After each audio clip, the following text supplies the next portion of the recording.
Hampshire presidential primary.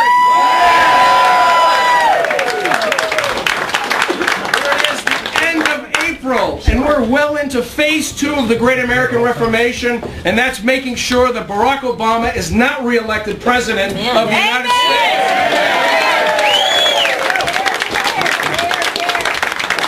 I want to welcome you on behalf of Betty and my family. Please feel free to. You don't mind? Not at all. It's as warm as the South. This is going to be hard work. He not only brought his good looks and charm and smarts, he brought in the Atlanta weather. Wow, that's pretty amazing. That's pretty good. I don't walk on water. Snow last Saturday. If we were in any other state, this is what you'd be hearing about this fine gentleman that we're honored to have here this evening with us.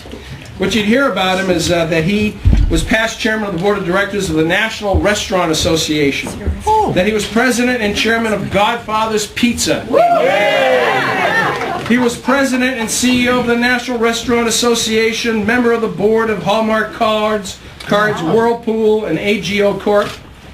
You would have heard that he was a mathematician for the Department of the Navy.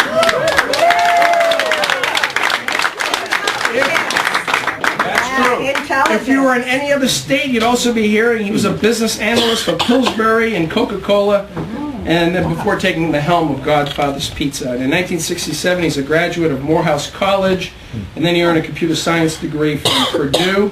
And he's married to Gloria in 1968 and have 2 wonderful children and grandchildren, and so he is a family man. Wow. And that's what you'd hear if he were introduced in any other state, but he is not in any other state. He's in the state of New Hampshire. This is what we need to know. Back in April of 1994, Mr. Kane challenged President Clinton on air in public about, at that time, his health care program. You remember that program, right? Hillary City. Yeah. That's right. And in 1996, he served as a senior advisor to the 1996 Dole-Kemp campaign. In 2004, Mr. Kane was a Republican candidate for the United States Senate in Georgia. And what you need to know, he ran a strong second in his Republican primary. He did a great job, and no one gave him any chance of even coming close, but he did. I can relate to that.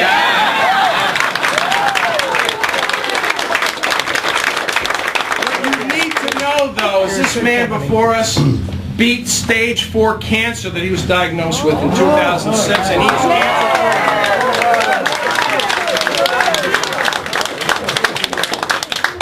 So don't tell me you don't walk on water, okay? I'm not convinced yet. You won't find a more passionate spokesman for the 3 legs of the conservative stool: national security, economic security and progress, social issues. It's our deep pleasure and a great honor to welcome to our home, Betty and I, and GraniteOath PAC, Herman Cain. Yes!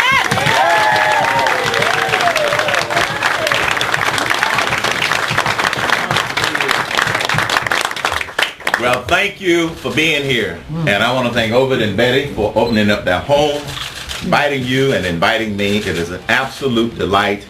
This isn't my first time to New Hampshire, and it won't be my last time. But I love the hospitality. I love being here. But most importantly, I love the people.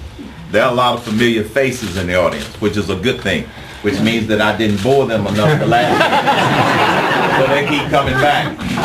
Let me make a few opening remarks, and then I would rather take some questions. Did you have people write questions down? We did. And they're going to select some of the questions, but I'm going to address some of the ones that I usually get asked.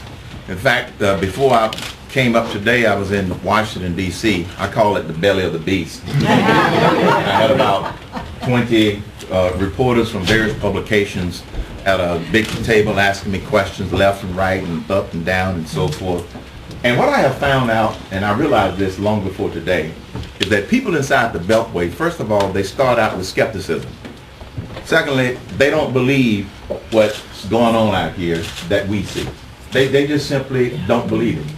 And they also don't believe that the American people just might have an appetite for a problem solver and not another politician. Because the first question that I was asked by one of the reporters was, well, Mr. Kane, you know that since you haven't had any political experience, that some people are going to hold that against you. And my response is, you know, some people will, but most of them are inside the Beltway. The real people, they don't care. And I said the other thing is the ones that are in Washington, D.C., most of them have held public office. How's that working out for you? We have a mess on our hands. Some of us get it. But the danger that we face is that half of the American electorate does not have a clue. This is why we have to work harder in order to get out the vote, get out and vote, and help to educate people. That's why we've got to work so much harder. We have become a nation of crises rather than this land of unlimited opportunity. We still are a land of opportunity, but it's being diminished and reduced. Every day we face a different crisis. We have a moral crisis. Yes. When the President of the United States is trying to get God out of the Declaration of Independence, some of us have a problem with that.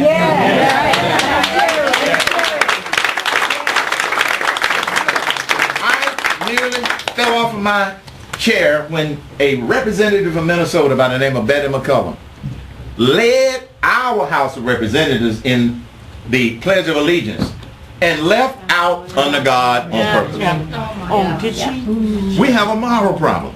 Now get this one. In the state of Illinois, an atheist filed an injunction against the schools system where his child went to school because they observed a moment of silence at the beginning of the school day. He didn't want them to even think about God. This is how bad it has gotten. And all you find inside Washington, D.C. is a lot of political correctness nonsense, which is creating the moral crisis that we face. We got an economic crisis. Ask the 15 million people who do not have jobs. They'll tell you. We're not in a recovery. We're stalled. There are 5 things that I would do. Number 1, and that is lower corporate tax rates from 35 to 25%. We are the only country in the world that has not. What are we waiting on? This is why we're losing so many businesses and so many jobs. Lower personal income tax rates. Lower the capital gains tax rate to 0. Free up investment in this country. This is how you create jobs. Suspend taxes on repatriated profits. It's been estimated that nearly $1 trillion are held by multinational corporations in other countries. So the liberals' attitude is, if we can't get a piece of it, we're going to leave it over there. I call this low-hanging fruit. Low-hanging fruit. Take it to 0, not 5.25%, which is what it was back in 2003 when George Bush was able to get this done for a limited period of time. Nearly $350 billion came back into the economy. It is now estimated that nearly $1 trillion will come back into the economy. And then the next one is give workers a full 6.2% payroll tax holiday for a year, and employers. These items, folks, are called direct stimulus because we keep the money, we spend it, we save it, we grow our businesses. That's how you get this.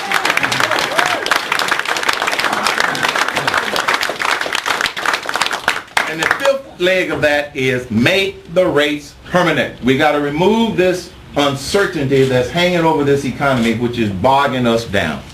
Now there are a lot of now that would be what I would propose to get passed in the first 6 months. And then during that time, while people are seeing how well this is working, and there are plenty of studies out there that says that these measures would work, liberals simply don't want them to work. Then in the second 2 years, during the first 2 years, I will be educating folk on the importance about the fair tax, so we would replace the entire tax code with the fair tax.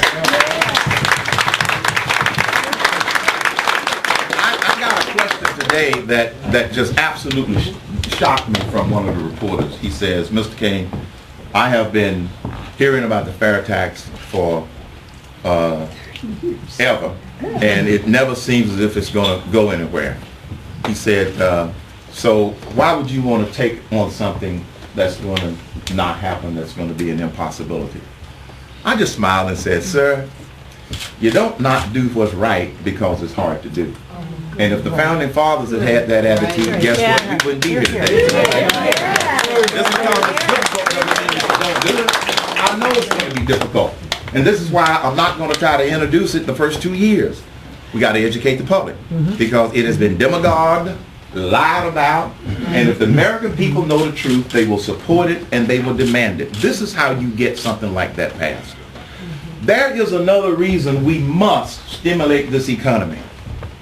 It's a national security threat. That's right. Because of China.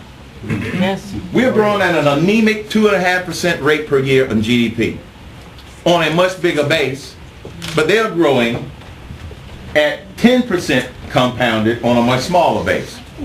Now, if you were to compare size of GDP one-on-one, it's calculated that in 15 to 20 years, their GDP in absolute terms would be the same size as our economy. The IMF issued a report just 2 days ago where they calculated what they call purchasing power parity, which basically normalizes their purchasing power. Nickel is following me on this. You normalize this, and you take out the differences in currency, and you basically say, what can they buy with their average median income? What can we buy? And now they've calculated that based upon this purchasing power parity, they will be as big as us in purchasing power parity in 5 years. Whoa. 5 years. Why? Because we are not growing this economy with the potential that we could. Somebody also asked today, well, what is your China strategy? 3 words. Outgrow them. That's all we have to do. Yeah. And then all of this kumbaya stuff we don't have to worry about. Kumbaya and stop them from doing what they want to do, stop them from manipulating their currency. Just outgrow them. Yes. And it'll take care of itself. We've got an entitlement spending problem. Yes. Entitlement spending crisis. We're never going to be able to bring down the national debt list until we restructure programs. I said restructure, I didn't say reform. How do we restructure these? We restructure them such that we go from an entitlement society to an empowerment society. Here's how you empower people. You give them an incentive to get off the program. Not more and more incentive to stay on the program. Right. You restructure where you empower people such that they are in charge. Here's an example. Representative Ryan's budget. Now, a lot of people helped him put that budget together, but he has become famous. And it's now called the Ryan budget.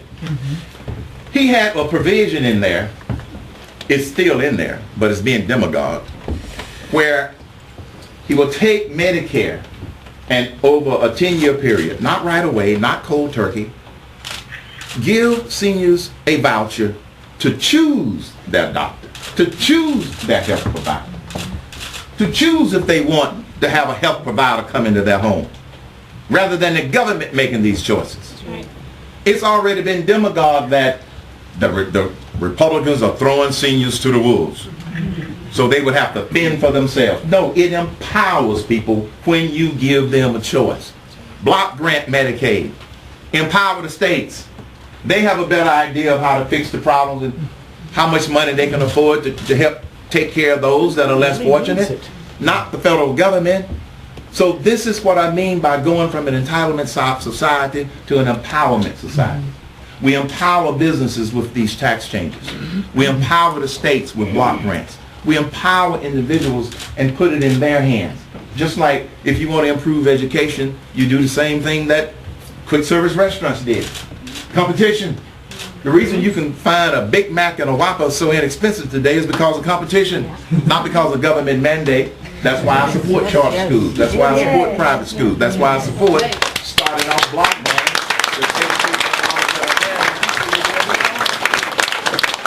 We've got to unbundle all of these programs in Washington, D.C. And here's another thing that I talk about doing in order to help bring down the debt. to help empower the states. End all unfunded mandates. All unfunded mandates. If you can't end the unfunded mandate, end the program. Yes, yes. End the program. You're here. Let the states decide how they want to spend their resources. And then maybe we won't have to tax people so much, the money can stay at home. What a novel idea. So we've got an entitlement spending problem. We've got an economic crisis. We also have a national security crisis. It scares me to death and it scares you to death with all of the unrest going on in the Middle East. Do we have a clear mission? Do we have a clear mission in terms of what victory looks like? No. The worst thing that we can do is to send our men and women in harm's way and they not be sure what the mission is. That is a disservice to our people. And I happen to believe that we should know clearly what the mission is before we commit any of our resources, but especially our young men and women. What a big demoralizer for them not to be sure why they are there, and some of them get in harm's way. My approach to national security is the same as my approach to every other one of these crises. It starts with, make sure we're working on the right problem. My job is to ask the question, what's the mission? What's the problem? What problem are we working on? In Libya, are we working to get rid of Gaddafi? Are we working in a humanitarian sense in order to stop the senseless bloodshed of him killing his own? What is the mission? Once we know what that mission is, then we can decide whether or not that is something that we want to put resources behind. People keep asking me, reporters keep asking, well, what would you do about Libya? I said, the first thing is I'd figure out what it is that we are trying to achieve. I'm not real sure what it is we're trying to achieve in Libya. I'm not real sure what it is we're trying to achieve in Egypt and some of these other places. Afghanistan, we've been there for a while. We've been there too long, quite frankly. One of the things that I would do, using the same approach, get the experts together, get the military generals in a room and do what business people do. You ask the right questions. Can we win? Yes or no? Listen to everybody's input. And if so, how do we win? And number 3, is it in the best interest of the United States of America? And if I don't get the right answers to those questions, guess what? Give me an exit strategy. My point is, we've got a lot of problems and a lot of crises, but there's a right way to go about trying to solve them. And I don't go off half-cocked when I'm trying to make a business decision. I would not go off half-cocked without all the information to make a decision about one of these crises. We have immigration crisis. Yes. Reason we have immigration and immigration crisis is because the problem is not one problem. It's 4. Nickel, you remember from math. He was a math major, so we keep exchanging mathematical vibes. In mathematics, many times, the key to solving a complex problem was to break it down into the combination of problems that are there. Not trying to sort through what are the components of the problem? Here's the immigration problems. Secure the border. Enforce the laws that are there. Promote the path to citizenship. Where's Denise? Promote the path to citizenship that's already there. We don't need a new one. Right. Here's how we deal with the illegals that are already here.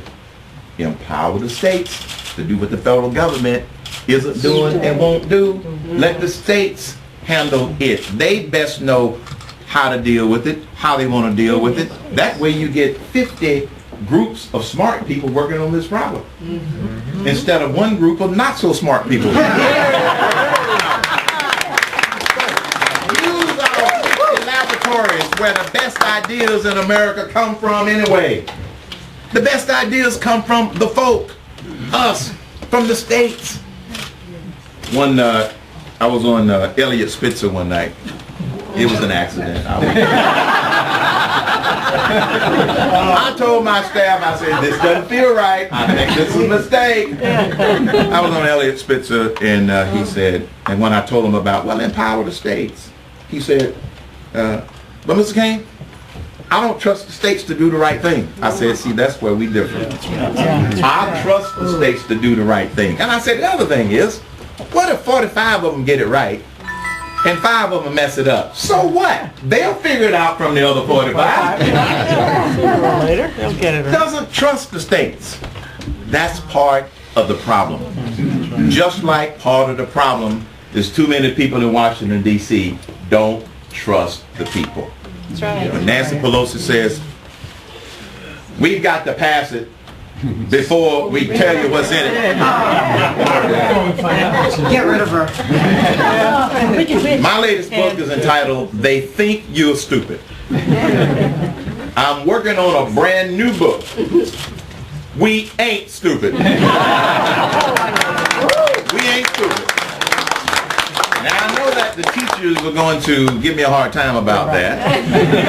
But as I explain to audiences with children in it, it's called my grandfather's emphatic vernacular. And I respect my ancestors because they did not always speak correct English, but we knew what they meant when they said, I ain't doing this. Well, we ain't stupid. And so we've got all of these crises. Then we've got the biggest one, then I'll open it up to questions, a deficiency of leadership.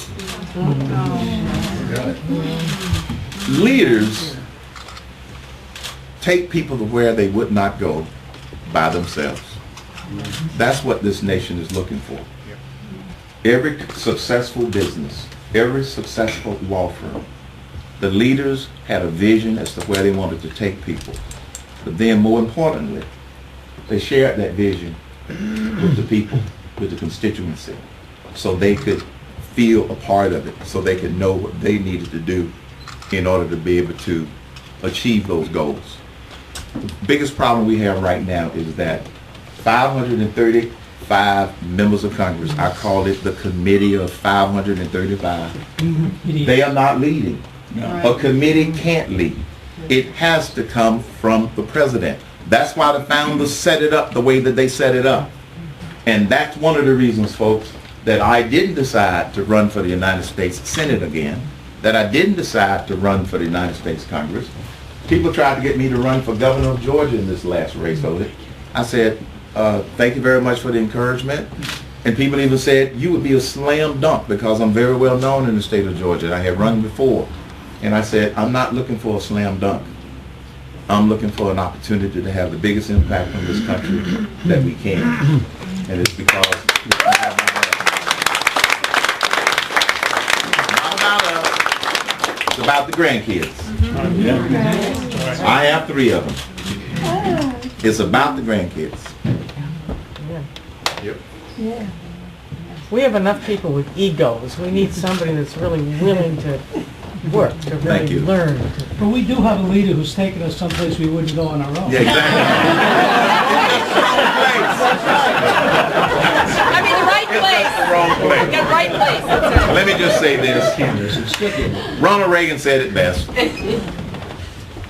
You know, freedom is never more than one generation away from extinction.